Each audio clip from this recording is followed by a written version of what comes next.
বলে একটা ছেলে, সে একটা গাছতলা বসে মনে মনে ভাবছে, আমি একটা কিছু করতে পারলে ভালো হতো। এই বলে রাহুল একটা কোদাল কাঁধে নিয়ে মাঠে বেরিয়ে পড়লেন আর মনে মনে বলল, আমি আজ গাছ লাগাবো। এই বলে রাহুল কোদাল নিয়ে মাটি কোপাতে শুরু করলো আর খানিকটা বীজ নিয়ে সেখানে ছড়িয়ে দিল।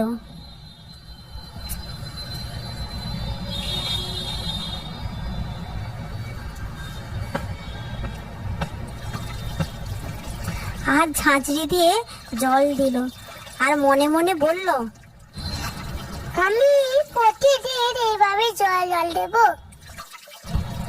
আর বলল, ছোট্ট সারা গাছ, তুমি বড় হও। গাছে খুব টমেটো ধরেছে। রাহুল খুব খুশি।